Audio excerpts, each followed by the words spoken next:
ಬಂತು ನೋಡಿ big update. 2026ರ ಆಗಸ್ಟ್ನಲ್ಲಿ ಟಾಕ್ಸಿಕ್ ಹವಾ ಗ್ಯಾಂಗ್ಸ್ಟರ್ ರಾಯನ ಆಗಮನಕ್ಕೆ date fix. Rocking star Yash ಅವರ ಮುಂದಿನ ಸಿನಿಮಾ ಯಾವುದು? ಆ ಸಿನಿಮಾ ಯಾವಾಗ ರಿಲೀಸ್ ಆಗತ್ತೆ? ಈ ಪ್ರಶ್ನೆಗಳು ಕಳೆದ 2 ವರ್ಷಗಳಿಂದ ಕೇವಲ ಕನ್ನಡಿಗರನ್ನ ಮಾತ್ರವಲ್ಲ, ಇಡೀ ವಿಶ್ವದ ಸಿನಿ ಪ್ರೇಮಿಗಳನ್ನ ಕಾಡ್ತಿದ್ದವು. KGF 2 ಸೃಷ್ಟಿಸಿದ್ದ ಸುನಾಮಿಯ ನಂತರ ಯಶ್ ಅವರ ಪ್ರತಿ ಹೆಜ್ಜೆಯೂ ಕುತೂಹಲದ ಕೇಂದ್ರಬಿಂದುವಾಗಿತ್ತು. ಈಗ ಈ ಎಲ್ಲಾ ಕುತೂಹಲಗಳಿಗೆ ತೆರೆ ಬಿದ್ದಿದೆ. ಮೈ ನಡಗಿಸುವ ಗ್ಯಾಂಗ್ಸ್ಟರ್ ಕಥೆಯೊಂದು ಟಾಕ್ಸಿಕ್ ಅಖಾಡಕ್ಕೆ ಇಳಿಯಲು ಸಿದ್ಧವಾಗಿದೆ.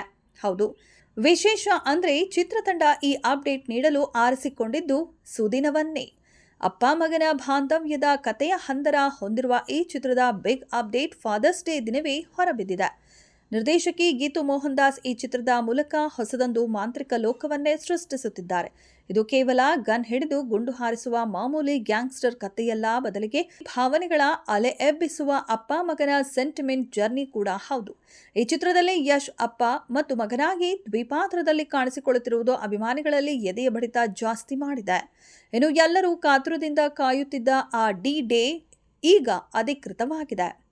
ಆಗಸ್ಟ್ 26, 2026ರಂದು ಟಾಕ್ಸಿಕ್ ವಿಶ್ವದಾದ್ಯಂತ ತೆರೆ ಕಾಣಲಿದೆ. ಸುಮಾರು 4 ಬಾರಿ ದಿನಾಂಕದ ಬಗ್ಗೆ ಚರ್ಚೆಗಳಾಗಿದ್ರೂ ಈಗ ಚಿತ್ರತಂಡ ಅಧಿಕೃತವಾಗಿ ಮುದ್ರೆ ಒತ್ತಿದೆ. ಅಂತಾರಾಷ್ಟ್ರೀಯ ಯೋಗ ದಿನ ಹಾಗೂ ಫಾದರ್ಸ್ ಡೇ ಸಂಭ್ರಮದ ನಡುವೆಯೇ ಈ ಪಕ್ಕಾ ಅಪ್ಡೇಟ್ ಸಿಕ್ಕಿರುವುದು ಅಭಿಮಾನಿಗಳ ಪಾಲಿಗೆ ಹಬ್ಬದೂಟ ಸಿಕ್ಕಿದಂತಾಗಿದೆ.